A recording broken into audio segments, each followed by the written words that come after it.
A few thousand Canadians mailed their 2026 census forms back this spring, marked return to sender.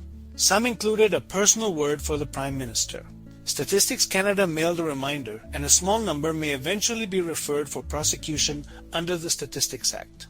Lost in the noise about new questions on health, homelessness, and gender assignment is the older question beneath them. What does a free citizen owe a government that wishes to know him completely? And what may that government do to him if he declines to answer?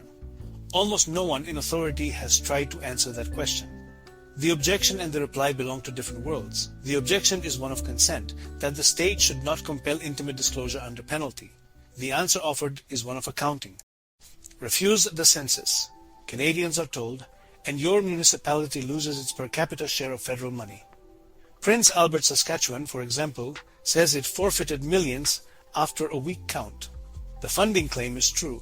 It is also beside the point. A question about money may outweigh a question about rights in some ledger, but it cannot refute it. The objector asked whether the thing was right and was told what it would cost. Where argument fails, ridicule takes over. A former Alberta premier called the resistors not smart. A Liberal MP called them extremely misinformed. A federal minister announced they were doing their communities a disservice. Mockery is neither respectful engagement nor refutation. It reclassifies the objection from a claim that must be answered into a malfunction that must be managed.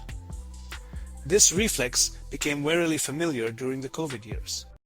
Consider the arithmetic that the fine is meant to defend. A few thousand refusals among 41 million Canadians move none of the aggregate figures the census exists to produce. The statisticians lose nothing.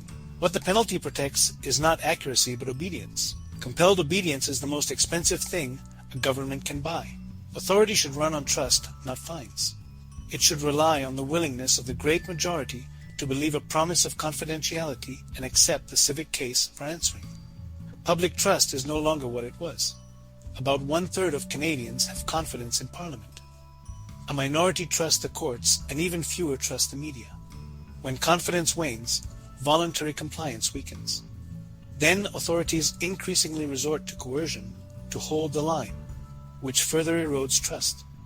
The fine for an unanswered form is a small turn of that wheel. Nothing accelerates it faster than watching the state reserve its severity for the powerless. At the same time as ordinary Canadians were warned of prosecution over a questionnaire, the lobbying commissioner told the parliamentary committee that she had referred more than a dozen suspected breaches of the Lobbying Act to the RCMP. She also acknowledged that the last successful prosecution under the Act occurred more than a decade ago. Thousands of lobbyists are registered in Ottawa. The problem is not that lobbyists escape prosecution. The problem is that governments lose moral authority to compel ordinary citizens when they appear reluctant to enforce laws against the powerful. Return to Prince Albert.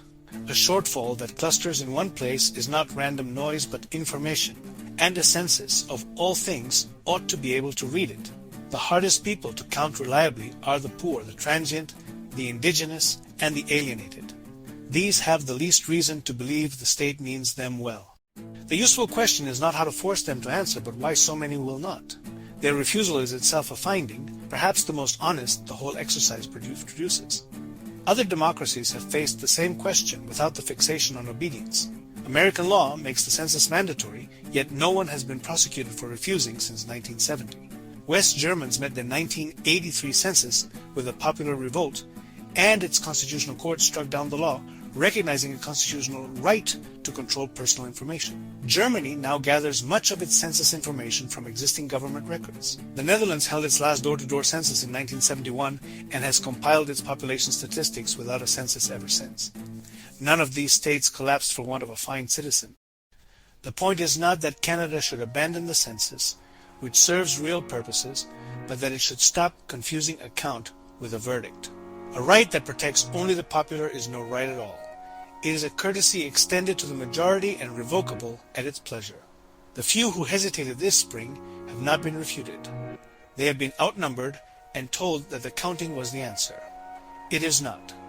The question they raised is still waiting, and a government confident of its own legitimacy would answer it. Please like, share, and subscribe if you like this video.